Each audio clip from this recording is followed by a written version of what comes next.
You were not born insecure. You were trained to hesitate. Right now, someone less disciplined, less intelligent, and less capable than you is moving faster in life. They speak once. People listen. They enter rooms. Energy shifts. They take opportunities while you are still thinking. Not because they are special, but because they stopped waiting for permission. Think about that for a second. Someone who doesn't have your talent, your knowledge, or your potential is out there winning. Why?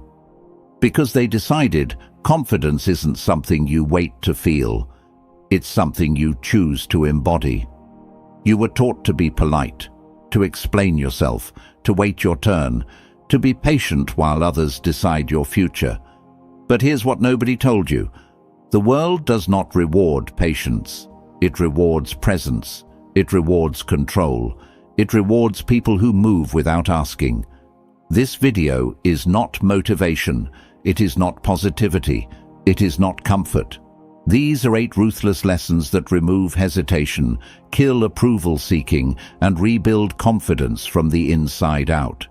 And here's the part most people never understand. Confidence is not something you feel. It is something people feel around you. When you walk into a space and the conversation pauses, that's confidence. When you speak and people actually put their phones down, that's confidence.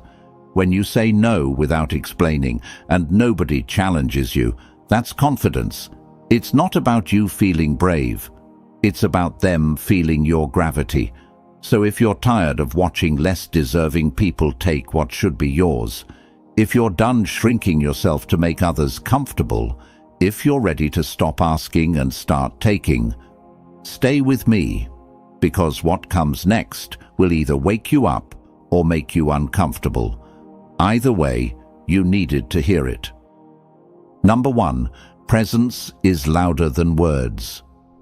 Let me tell you something most people learn too late. Talking too much is a confession. It confesses insecurity. It confesses doubt. It confesses that you need validation from the person listening. People who talk too much reveal insecurity. They're trying to convince. They're trying to prove. They're trying to fill space because silence makes them panic. But people who pause, people who let silence sit, they control attention. Think about the last time you were in a meeting or a conversation with someone who had real authority. Did they rush to fill every gap? Did they stumble over their words trying to explain themselves? Not. They spoke when it mattered. And when they stopped talking, you waited. That's not an accident. That's strategy. Silence creates weight. It makes your words cost something. When everything you say is rare, people value it more. When you flood the room with explanations and justifications and nervous laughter, your words become noise. Confidence is not loud. It is uncomfortable calm. The person who can sit in a tense silence without flinching wins. The person who doesn't need to defend their position the second someone questions it wins. The person who can say something once and never repeat it wins. Here's what happens when you start doing this. People lean in. They watch you closer. They give you more respect without you demanding it. Because they sense something different. They sense control. And control is magnetic. When you speak less, others lean in. When you rush to fill silence, you give away power. So, practice this. Next conversation you have, cut your words in half. Say what matters. Then stop. Don't add a qualifier. Don't soften it with a laugh. Don't explain unless asked. Just stop. Watch what happens. Watch how people's body language changes. Watch how they start asking you questions instead of talking over you. That shift, that's your presence becoming louder than your words. Machiavelli once said, "The lion cannot protect himself from traps, and the fox cannot defend himself from wolves. One must therefore be a fox to recognize traps, and a lion to frighten wolves." Know when to be silent like the fox. Know when to speak like the lion. But never, ever let fear choose for you. Write this affirmation in the comments. Silence is my strength. Number 2. Never react first. Your emotions are signals, not commands. Read that again because this one lesson will save you from more mistakes than anything else in this video. Most people treat their emotions like obligations. Something makes them angry, so they snap. Something scares them, so they retreat. Something excites them, so they jump without looking. And that's exactly why they stay powerless. Reactions expose weakness. Every time you react immediately, you hand someone else the remote control to your nervous system. They press a button, you respond. They say something, you defend. They provoke, you explode. You're predictable, and predictable people are easy to manipulate. But control confuses opponents. When someone expects you to blow up and you stay calm, they lose their script.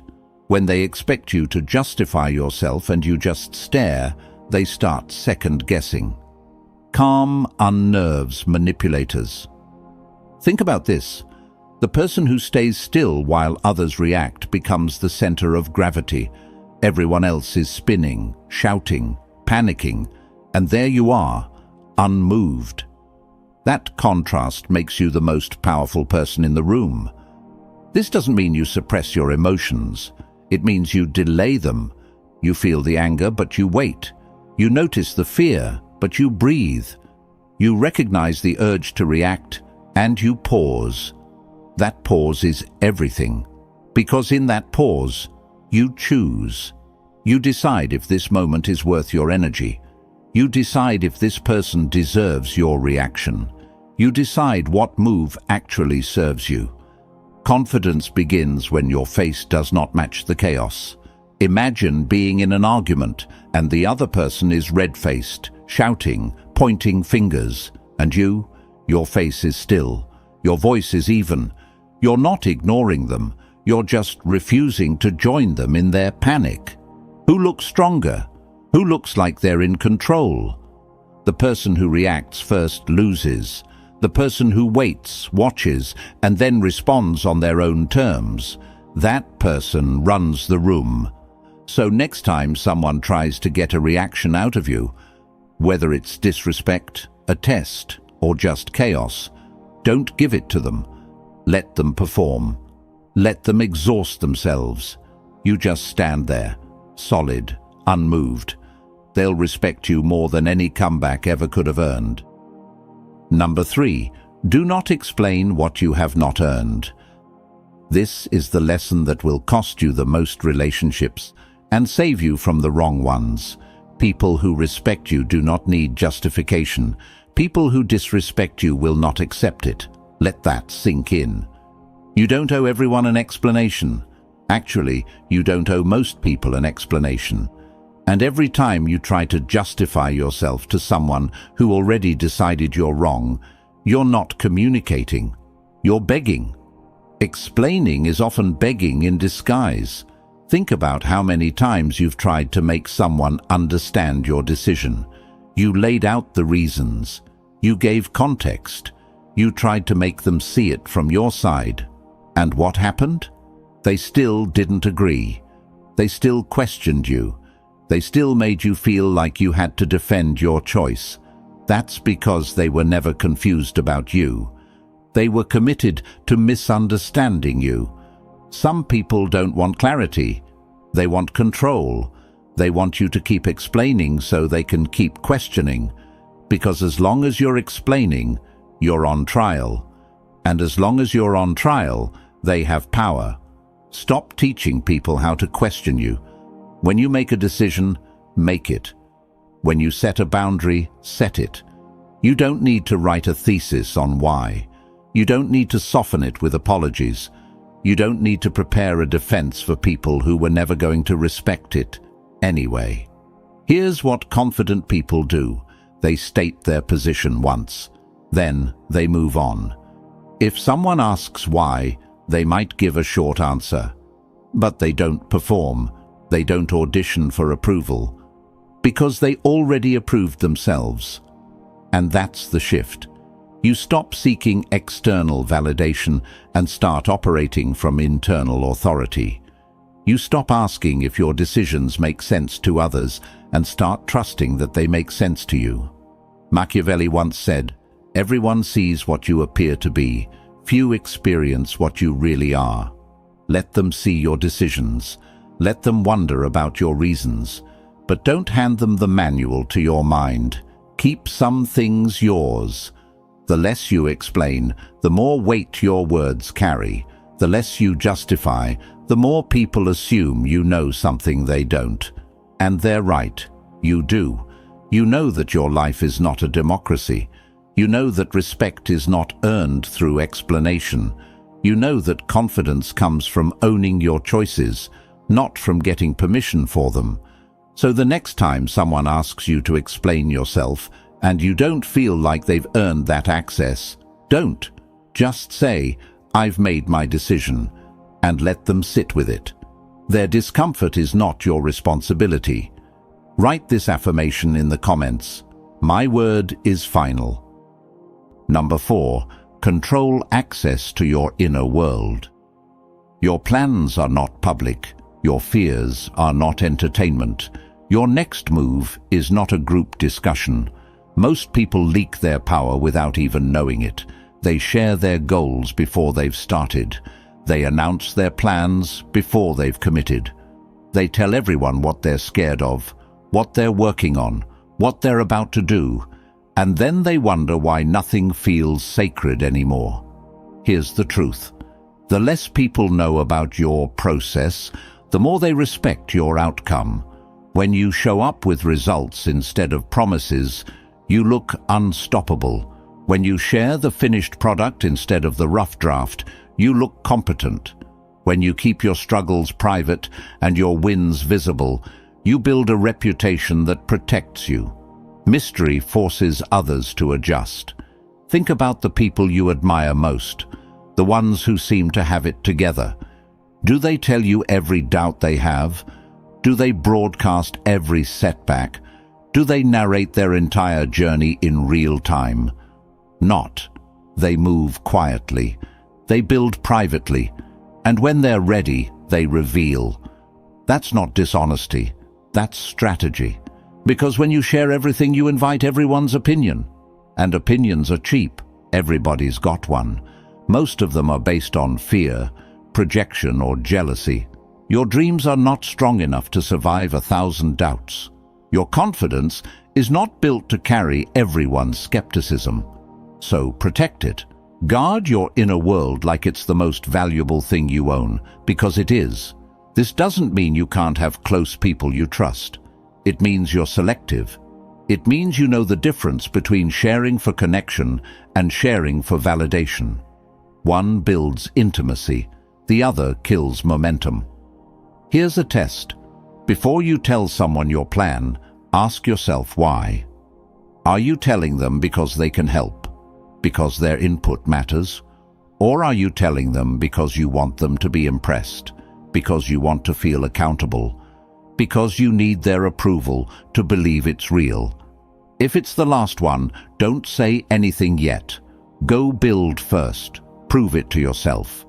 Then, if you still want to share the result. Not everyone deserves access to your inner world. Not everyone has earned the right to know what you're building, what you're afraid of, or what you're capable of. Let your outcomes introduce you. Let your results do the talking. Let people wonder how you did it instead of watching you struggle to start. Confidence grows in private. It reveals itself in public.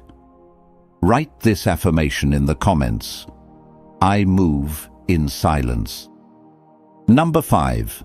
Become difficult to replace. Let's be honest about something most self-help advice won't tell you. Being nice does not protect you. Being needed does. You can be the kindest, most pleasant person in the room. You can smile, you can agree, you can never cause problems. And you can still get replaced, overlooked, or disrespected. Why? Because kindness without competence is just compliance. But when your competence solves problems others cannot, your confidence stops being emotional. It becomes factual. This is the shift nobody talks about. Most people think confidence is about affirmations and mindset and believing in yourself. And sure, that helps. But real, unshakable confidence comes from knowing you're valuable because you deliver results. It's not arrogance, it's evidence. When you walk into a room and you know you can do something most people can't, you don't have to convince anyone you belong there. You just do.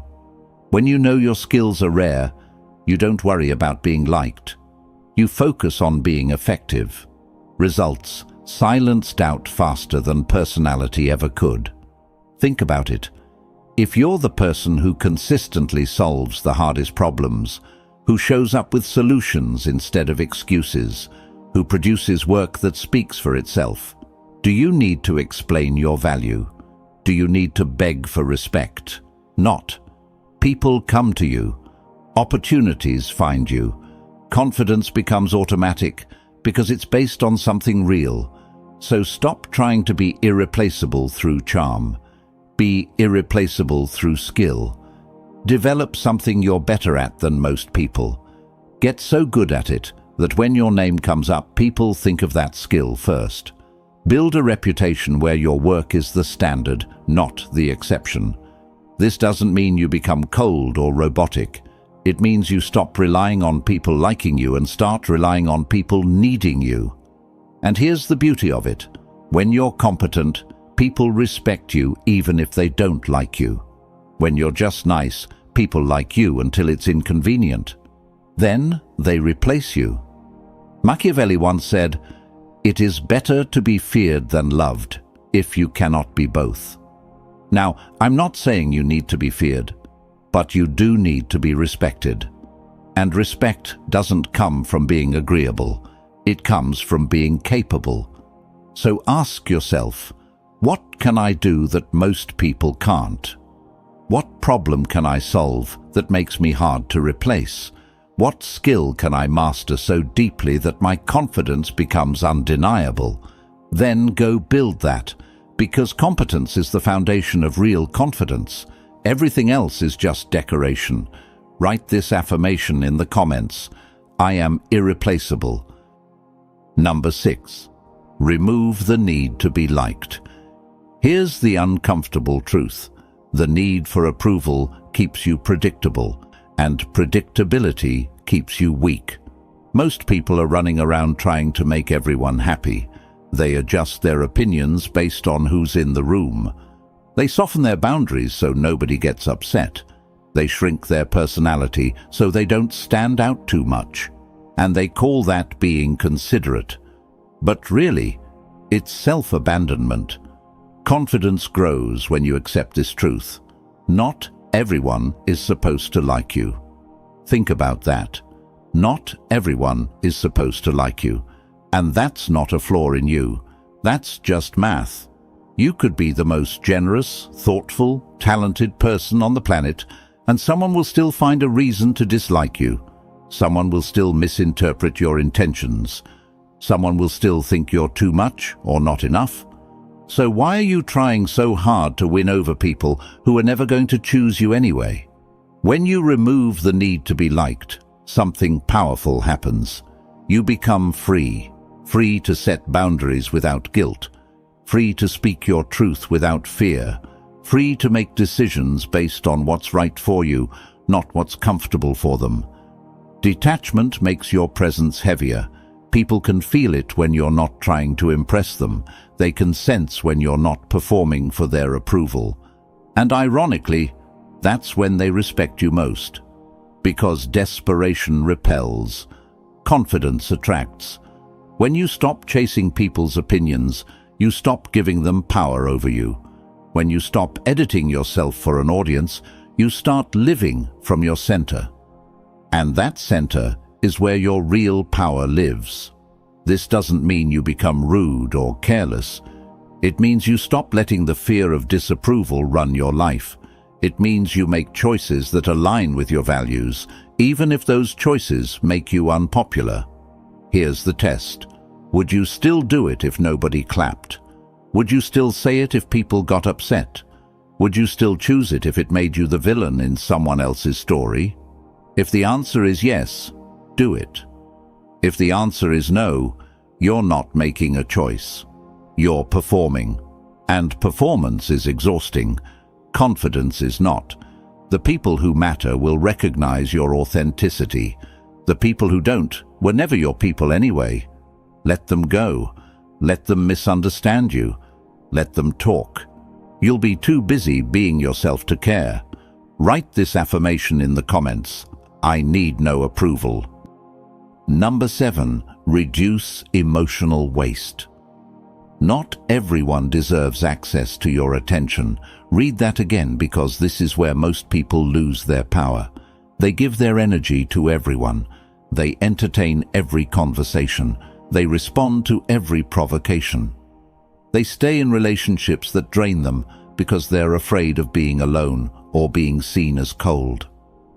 But here's what they don't realize. Some people drain focus. Some conversations slow growth. Some relationships keep you small.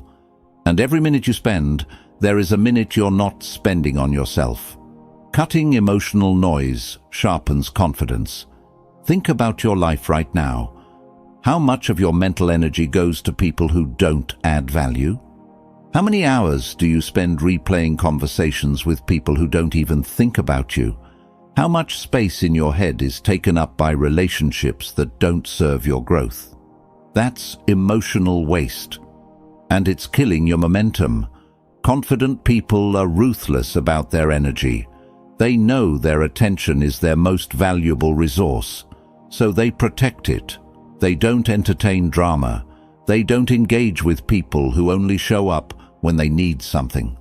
They don't waste time trying to fix relationships that were broken from the start. They just cut it off and move on. This isn't cruelty. This is self-preservation. You only have so much energy in a day. You only have so much focus. You only have so much emotional bandwidth. And every time you give it to someone who doesn't deserve it, you're stealing from yourself. So start being selfish with your attention. Start asking, does this person add to my life or take from it? Does this conversation move me forward or pull me back? Does this relationship make me better or just more tired? If the answer isn't clear, the answer is no. Let people go. Let conversations end. Let relationships fade. Not every connection is meant to last. Not every person who enters your life deserves to stay.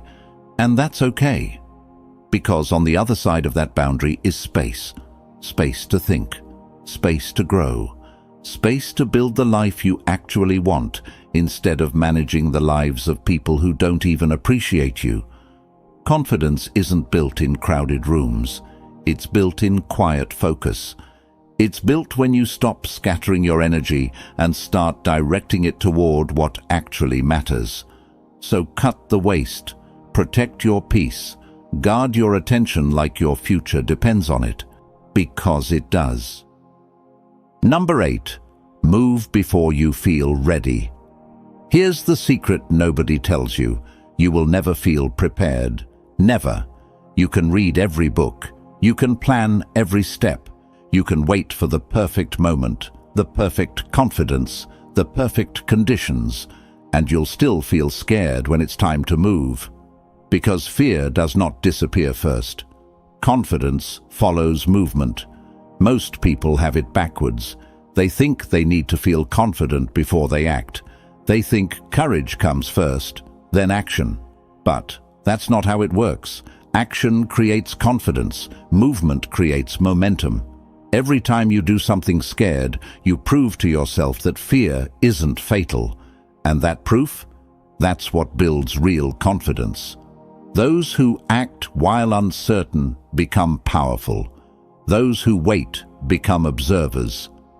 Think about the people who are winning in life. Did they wait until they felt ready? Did they have it all figured out before they started? Not. They moved messy. They launched imperfect. They took the job they weren't qualified for. They started the business before they had all the answers. And they figured it out on the way. That's the game. You don't get clarity before you move. You get clarity by moving. Every step you take gives you information. Every action gives you feedback. Every mistake teaches you something you couldn't have learned by thinking. But if you wait, if you stay in your head, planning and preparing and overthinking, you learn nothing. You build nothing. You become nothing. Momentum is louder than belief. You don't need to believe you can do it. You just need to start. The belief comes later. The confidence comes after you've survived a few failures and realized you're still standing. So stop waiting for permission. Stop waiting to feel ready.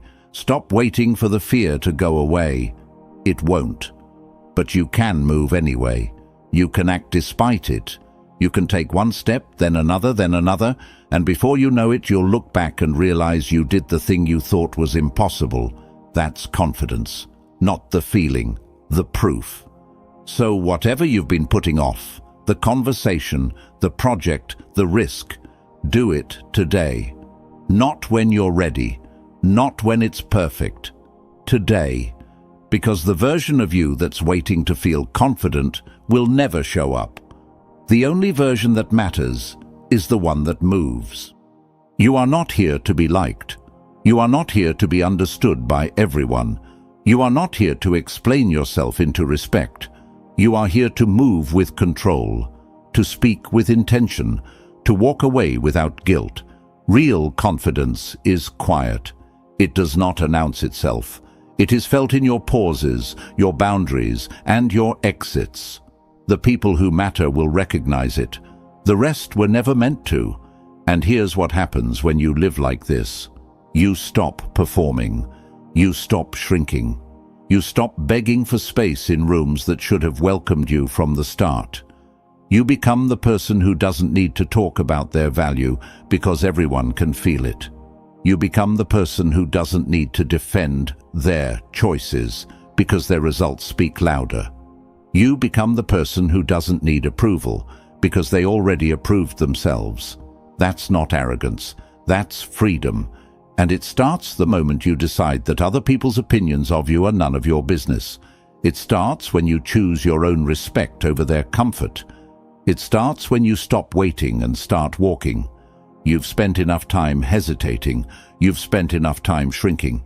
You've spent enough time letting less capable people take what should have been yours. That ends now. Not because you feel ready, but because you decided to be. If you are done being controlled, hit that like button. If you are ready to become untouchable, subscribe and turn on notifications. You do not need permission anymore. Take what is yours.